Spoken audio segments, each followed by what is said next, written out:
I first want to thank you for coming on today. I was excited we've done a couple of these recordings, but I really wanted to have that first guest be somebody who is popping up on everybody's news feed and is always very involved in the group, whether that be with some information or making some funny jokes, getting some spammers out of the group. Either way, we love it here at CreditSuite. We appreciate all of the effort that you give in our group, and we're just excited that you're able to come on today a little bit and tell us about your story, what your journey is. The whole goal of this show is to really, we find that throughout our group, people really like to hear the experiences of other people, and rather than always having that in a written form and updating it with all the pictures and screenshots, we wanted to start a small series where we can start putting it in a video format and letting people consume that content a little differently.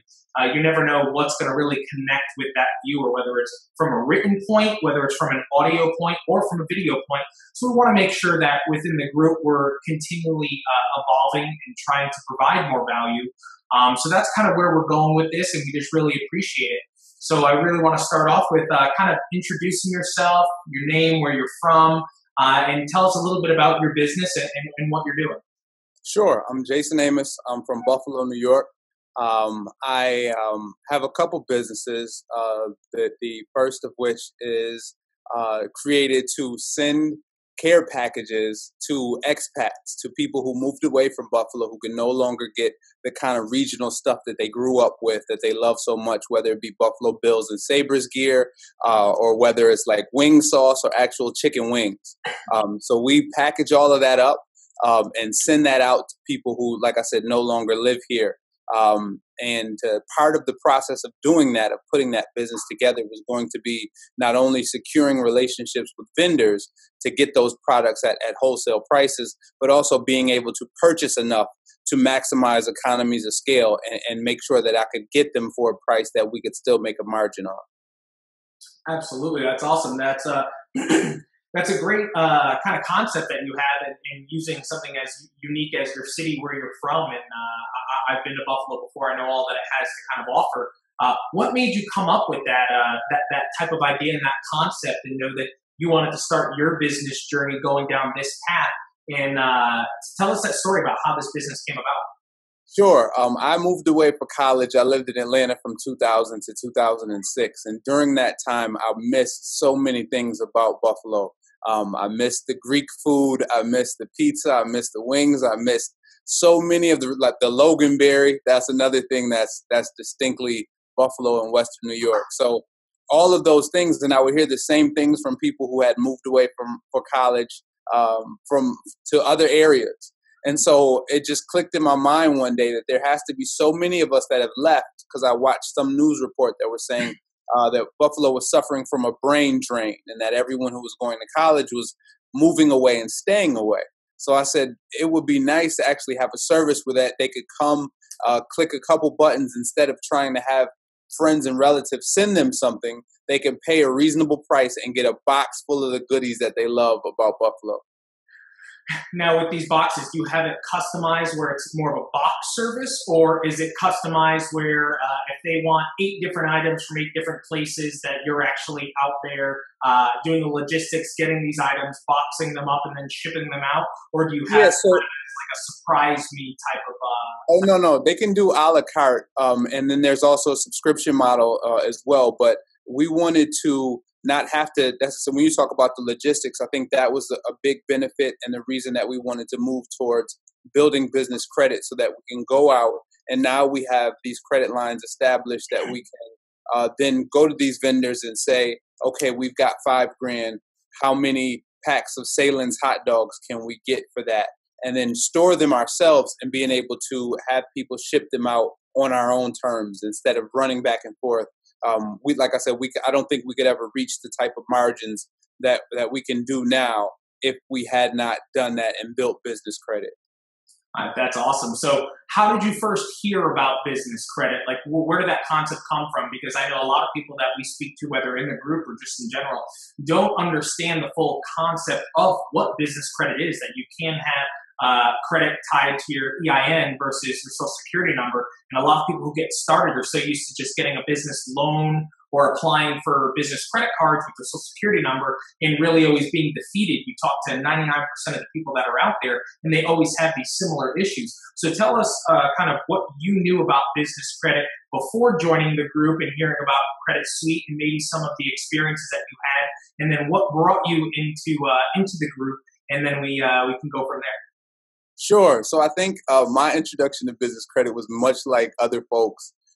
It was completely shade tree. It was some shady business that I found on the internet. Who knows how many years ago? And I just was not comfortable with the way that the information was given. I knew that there was something missing. I knew that this person that was providing the information was possibly telling people to do it so that they could run up debts that they were not going to pay, or just use it for some other illegitimate purpose. And that's not what I wanted it for. I knew I wanted to run a business. So I kept working, developing, sharpening my ideas and my skills. And then one day came along one of those infamous Ty Crandall videos where he's periscoping or something, and the video might have been turned to the side because he didn't know you couldn't rotate the camera. And I turned my computer screen to the side and I continued to watch. And like I said, I could tell that this was somebody that was teaching about the subject matter with passion because he wanted people to be successful in business. This was not somebody that was saying, I'm going to teach you how to get a couple 100,000 and then you can run off to Mexico. It was, I want you to continue to have a business that thrives, that you can feed your family with, and take vacations with, and all from your business. And that's what drew me to the program. And so once I joined the group and I saw how many people were sharing information that they actually had used firsthand or had experience with, and everybody was just sharing, it was just this melting pot of experiences. It benefited me greatly because I was able to go through the process a lot faster. Yeah, no, so that's definitely one of the things we always hear about, all the stories about what people have experienced first, where they kind of came from, what they found on the internet. So it definitely is unique to always hear people's experiences. And you can definitely tell from the moment you watch any one of Ty's videos, the passion and the knowledge. And it's not just there to sell something, or you're listening to somebody who's talking in theory. Ty is an actual practitioner, and it's kind of how we built out CreditSuite and the amazing job that him and his team have done. And then creating the group to where anybody can be part of the group. There is no cost to it. It is a reputable source who is giving their all out in content on as many platforms as they can to really just benefit people, to be knowledgeable, and really kind of put that negative stigma that might be out there from all the hustlers who are just trying to say things without really doing anything, who might go rent that nice Mercedes-Benz or that Lamborghini, take a quick photo in it, and then return it and pretend like they're all also experienced with the stuff. But Ty puts great information out there, and we kind of love how the community really rallies behind it. A lot of people are always trying to get that quick buck. But inside the group, it's, hey guys, this is the process. This is what we've all experienced and how we've all found ways to maybe even do it better, or new things that are ever changing. We're always updating information from everybody's real life experiences. And then obviously there are those people who maybe further along in that startup phase where now they really want to grow much more after they have their revenue, and they're able to maybe go into one of our programs to build business credit and do it in a lot shorter period of time, or go down funding for specific loans that they might specifically need. But the group has just opened up the knowledge base for so many people and opened up their eyes that there's a whole nother way that they can become business owners in the modern era, where it used to be it's a challenge and so much of like, how could I do this? Now, as long as you're planning and working towards it, you're not going to build a business overnight, but through following everybody in the group and learning from everybody's experiences, you're going to be able to have your own funding within a very short period of time on the macro scale of life and what you're planning on doing with your business. And it's just about people being committed to the process. And you always find some people saying, well, how do I skip this and just get to that? And it's like, it's a process. You have to You have to be passionate about it to do it the right way. And I'd like for you to kind of expand on maybe when you first started doing that, understanding that there is a little bit more of a process, that it's not just, hey, I follow these 3 steps, and if I don't get approved here, what's the problem that it's letting it nurture? It's educating yourself on what the system is, because you're using that system to your benefit. So you want to be a student of business credit in general. So tell us about your experiences with that. I agree. I think that, there was a conversation that I was having with a young woman in the group, and she was getting frustrated and upset because she said that the way someone described something, it didn't work out exactly like that for her. And what I was trying to say is this group exists so that you can have several different data points. Like, there is no one size fits all for business credit, because all of us have various number of separate data points ourselves. We've been in business for a different amount of time. Some of us are home based versus commercial based. Some of them we have different levels of revenues. We're in different states, zip codes. There's so many different variables to account for that you have to take that into consideration. And I think knowing that and understanding that helps kind of temper most people's expectations, and they say, okay, well, this person got approved for that and I didn't, but it doesn't mean the process doesn't work. There's just something else that I'm missing.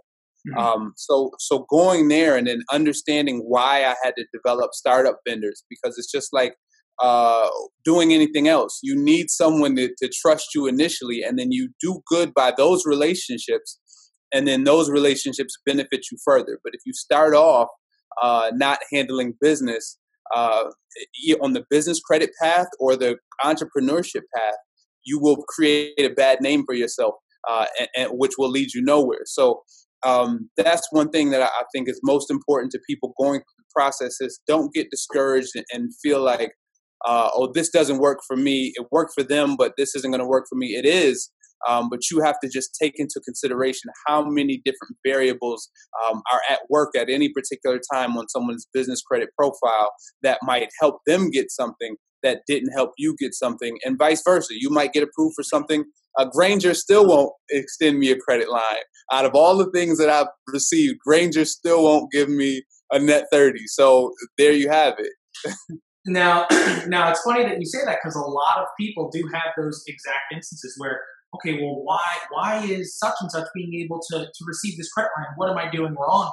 And it all just has to be, you have to understand that even when you're calling these places, they might have different answers one day to the next day, and customer rep to the next rep. So it's all a matter of having that persistency and continuing to stay with your conviction and not giving up. Even though you're not able to get that line, you're still trying, even though now that you're so far kind of ahead in where you're going in acquiring these things. It's just about staying persistent and building that up for your overall goals and the things that are possible with business credit on the micro as well as the macro. So, I agree. So when you came into the group and you started going, when you went to the starter trade lines, what were the first few things that you bought for those few months of the trial periods? Talk to us about what you did, because we always see a lot of people saying, what do I need at this place? And they don't understand the process, but a lot of people realize that I can buy my everyday things from this, and it's going to help me build my business credit. So how did you use those initial trade lines to your advantage and have it supplement kind of what you were doing on a regular day basis?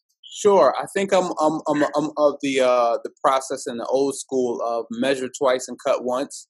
So before I went through, before I actually executed the purchases, I looked through the entire catalogs to see what was available. And some people's catalogs are less user friendly and less intuitive than others. But you really have to look, because you want these things to make sense for you. You don't want something just sitting on the shelf. If I buy $100 pair of shoes and I wear them 100 days, I only paid $1 per wear. You know what I mean? So that's how I looked at it. So that people will notice, and sometimes people will get frustrated with the prices at whatever starter vendor, and they'll be like, well, Uline, if I buy such and such from Uline, I can get it from Amazon for half off. You can't look at it like that. This is an investment. First of all, this is someone that is trusting you when no one else would. So beyond that, I was purchasing canning jars. I like to cook a lot, so I was putting all my spices in canning jars.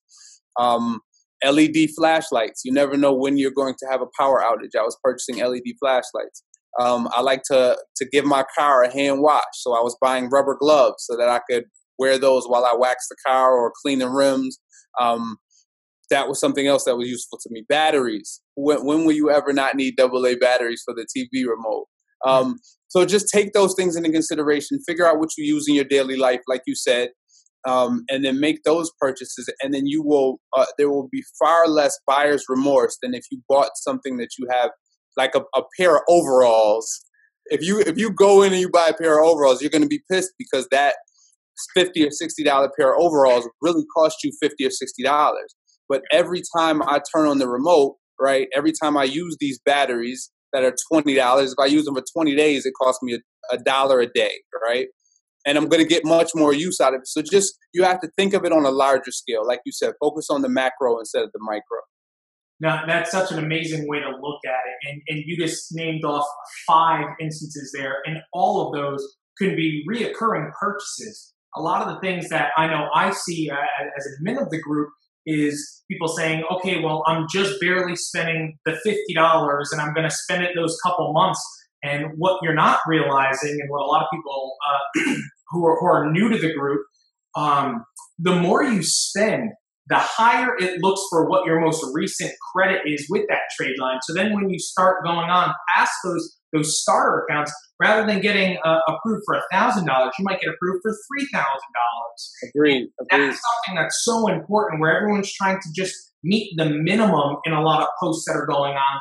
But there's so much more value that comes with, okay, what do I buy on a regular basis, and how can I build my business credit while doing this? Then all of a sudden, look at yourself 18 months down the line, maybe you have $400,000 in business credit, and you ended up on spending maybe $900 more overall in that year span because you paid 82 cents more for this paper towel and 18 cents more for these batteries. But on the overall, for what you're looking at, you have to look at it from a big picture and what your goals are versus the immediate penny pinching. And that's kind of where you have to look at it as, I'm investing in my own business with the things that I need on a daily basis. So that's my return as well. And I'm putting the control of my funds in me. I'm not relying on a bank to hopefully be that 1% that receives a loan. I'm creating this for me. And then they know that down the line, they're going to be able to get those loans. They're going to be able to get those unsecured credit lines from Chase or Capital One because they're going to have so many trade lines underneath them through their EIN, not their SSN. So I agree. Definitely good. So what is, let's say, what would be the biggest misconception that you had about business credit when you first heard about it, regardless of how many years ago it was and who the people you were looking around on the internet for? What did you think business credit was versus what it in reality is? What did you learn from that the more you kind of went on with the process? I thought it was easy.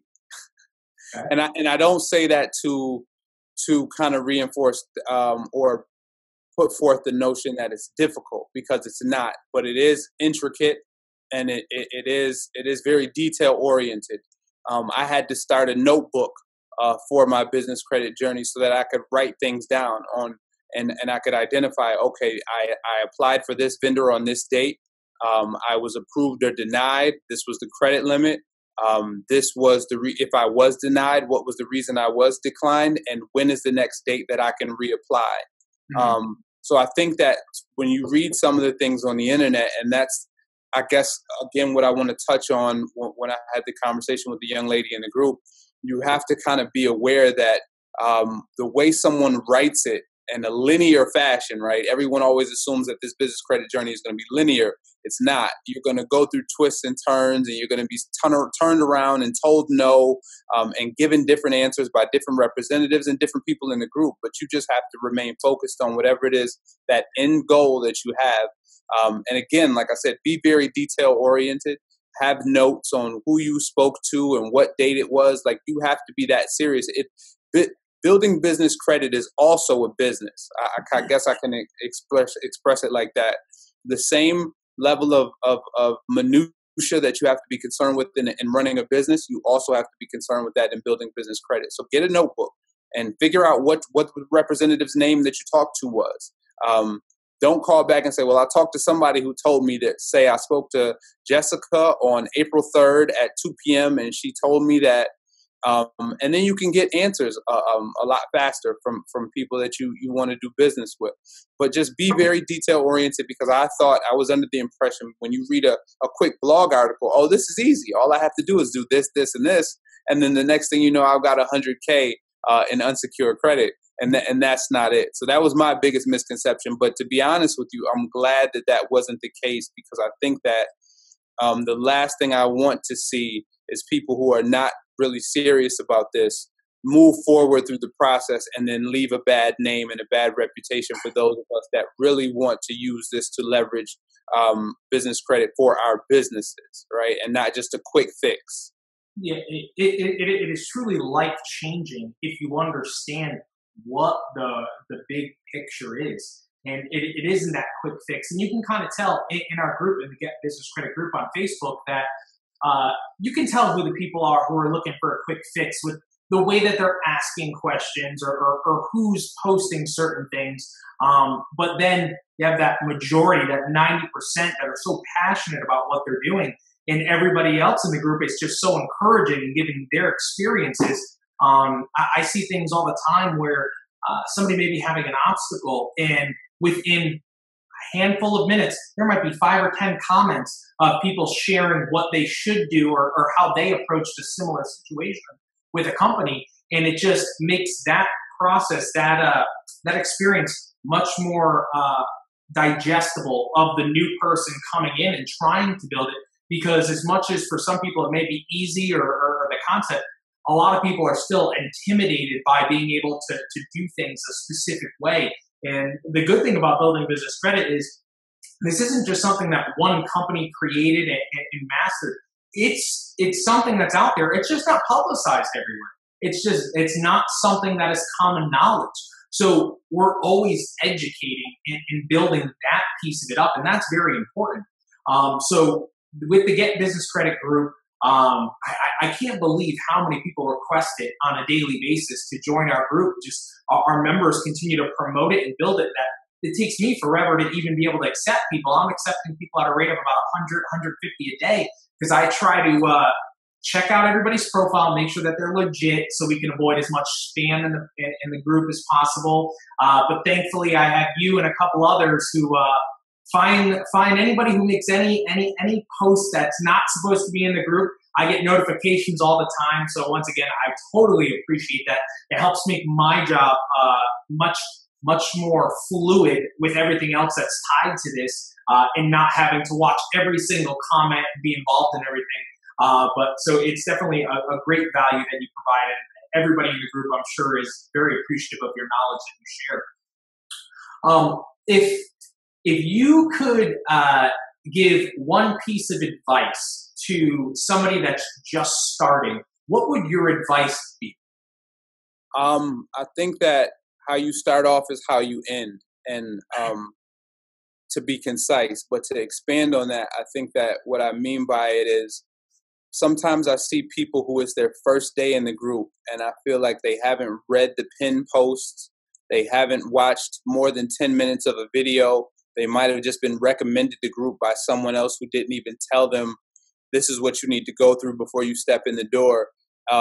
Just like anywhere you go, any conversation that you enter into with anyone else, you wouldn't want to walk up and say, hey, what are you guys talking about? Like, what does that mean? You would want to have a little bit of information yourself so that you can contribute as much as you get from the conversation. And that, I think that is very important, and I'd like to see more of that, because I think that if you develop this insatiable level of curiosity for how things work, and then you go out and explore that on your own, and you go digest material on your own, you go do this research and look at different blogs and look at different videos that Ty puts up or whomever, you can then start to compare and contrast and say, okay, well, I got this from over here, I got that from over here. And let me now have an educated question to ask. And I'll probably, because the better quality question you ask, the better quality response you get. The more information that you can give, if you can say, hey, I'm from this city, this state, I've been in business for this long, this is my SIC code, this is my revenues, people can give you a much better answer that's applicable to your situation rather than you coming in the door and saying, hey, everybody stop what you're doing and teach me from 101. And again, like I said, the way you start is the way you end. If you expect to receive every answer from, like I said, a level 101, how are you going to succeed in your business if you won't even seek out the information for yourself when it comes to funding that business? So that would be my number one tip for everyone, is to dig in and actually have questions and want to be an expert on this, because you don't want to run back to the mechanic every time you get a flat tire. You should be able to put air in your own tires. Yeah. There's no reason to run to the dealership when you get a flat. Like, you should be able to hoist your car up and put the donut on at least. You know what I mean? So I just want people to focus on and be aware of that you can be self-sufficient and also ask questions of the group. And I think it makes you much more of an asset to your business and to the community as well.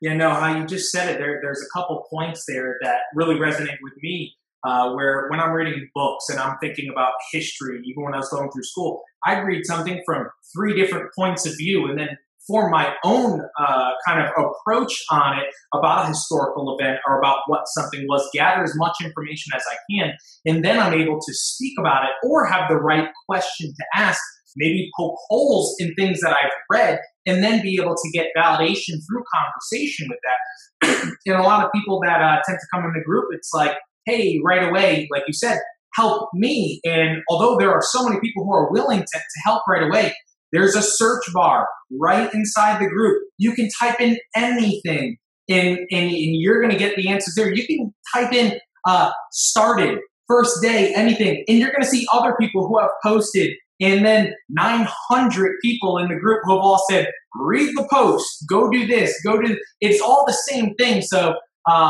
we have to really just use it. It's essentially just like a major index of all the information that's in the group. And especially, man, Ty has put out thousands of hours on these topics. And you hear a lot of the people when we're writing back to them, or then when I'm posting some of these videos, it's like new to them that they're not looking at any of the other comments or conversation pieces that are going on before chiming in. It's like, you realize 3 minutes ago somebody answered that question on a different post. You're just not taking the time. You're looking for the quick way out. And you just kind of have to invest in it. If you can't invest in learning and just reading everybody's knowledge, how is your business going to be successful if you're looking for all the short, quick gains and not actually put in the work? It kind of shows your work ethic with that, where if you're not willing to learn and work at learning, how are you going to work and learn at building your business in general? So it comes with a little bit of self-reflection and saying, what do I need to do to be that entrepreneur, that person who wants to start their own business? How am I able to really make this happen? And is it for me? Because it's not for everybody. And when you say 15 years ago, when I would be doing unorthodox things or finding areas where there was a market that I can sell a product or a service back then, before the internet was really big. And it's just find where that void is and bring something to it. Your idea with your business is incredible. Hearing what you actually do and the service you provide, you not only are doing something that's good for you because you're able to get your margins down to a certain point to be able to ship things out, but you're providing something so valuable that the clients and the viewers on the other side can. Where if I like seeing someone with you're probably far down this path, but okay, Buffalo has a lot of great things to offer. Let's do this in every major city and lock up those URLs and get these things unlocked. And maybe over the next 6 to 10 years, you're thinking on a bigger scale than when all of a sudden you have 600,000 in business credit. You're being able to start these other cities and have partners in them that are able to maybe do that local logistics. So there's just so much that you can do. It's just what your vision is and where you plan to go. But with an idea like that, it shows what business credit can really do for you in building up your future. So I commend you on really just taking the bull by the horns and kicking butt with that. Thank you. I appreciate it. Let's see. So we're going to be closing out here. They're really, I'm thankful that you were able to really share as much information as you have in this short period of time. And we look forward to you helping out and continuing in the group. I love the group. I'm always here to help. I want to know, how do you have so much time to be in the group when you're running such a successful business? Because I think that I know that I still have knowledge to gain. And I take that very seriously, because I one of the things that I'm most embarrassed by, and has always been a part of my life, is to not have information that I felt like I needed at any particular time, and to be caught flat-footed. To me, is just incredibly embarrassing. So if there's new information out there, I want to have it. So instead of me scrolling through Snapchat, Instagram, or whatever people do when they have a free spare 5 minutes, I would rather pop into the group and see what new developments are taking place, see if anyone has any relevant experiences that I can adapt to my own situation, and then go from there. But as far as the way people choose to, like I said, spend their free time, or when they have a free moment, they want to scroll through their news feed or anything like that, some of the best results that I've ever gotten in my business and life in general have been in small, concentrated, focused groups. And this is a very concentrated, focused group of people that are trying to do the same thing. And I think that the more and more people that come that understand that this is a component of business, it is an assistance. It is a supplementation for your cash flow, but it is not a replacement for hard work, work ethic, for a viable idea. Sometimes I see people in the group saying that they want to start, like, I don't know, a clown nose business, and they have no experience in clown noses or have customers to sell it to. So I think that's one other thing I want to stress to people to do, that you don't want to go through this process and then blow it all and have to start over again from scratch because you didn't do the validation. Everybody just needs to take a step back for a second and say, is this something that's going to work? Do I have proof positive that people want this service that I want to offer, or this product that I want to offer, before I go and because it's still your reputation on the line. And I know people get so caught up in this no PG, no PG, no PG, and that's wonderful, because there could be another downturn in the economy 3 years from now, 2 years from now. Who knows what's going to happen in our political arena and internationally. But to be so focused on that, I think sometimes leaves people to think that they can have a whimsical idea and lousy work ethic and still be able to build this business credit, and who cares if it crashes? You should really care, because you're putting your name on the line, you're putting your work up, or you're putting your time up that you can't get back. No matter how much business credit you get, you can't buy time back. Yeah, no, exactly. Time is the one thing that all of us wish we had more of, that we can never acquire with any amount of money. So if you are even putting in 8 minutes into something, you can never get back that 8 minutes. So make sure that you're committed to what you want that outcome to be, rather than just going at it blindly. I love so many of the things that you said. It's just, you can tell your passion and somebody of your experience showing people who may be new or have been trying to do this for 1.5 years, 2 years. You can never stop learning. You are always building yourself and building your business. That it's not hey, I went through this for 6 months, I'm at this phase and I'm good. It can grow into so much more than even probably you or I had imagined when we set out a specific goal. So it's just it's a continued effort, and you're just a prime example of someone who's taking that opportunity to not say, I've made it, but this is my journey and I need to keep going. I need to keep learning. I need to keep growing, because it's only going to help me out 10 years, 15 years down the line, and really be able to reap the rewards of your hard effort and the time that you spent now. Absolutely. I agree. And then, like you said, it's about 10 or 15 years from now, because the things that I want to do today, and I can't remember the book that it came from. It was probably by Charles Duhigg. I think The Power of Habit. Um, Little small movements forward, small increments, in aggregate create something huge, create something monumental. You can do anything you want with just small increments of action. And I think that that's what I try to do, is just take a little bit of action every day. I don't have to eat the whole meal right away.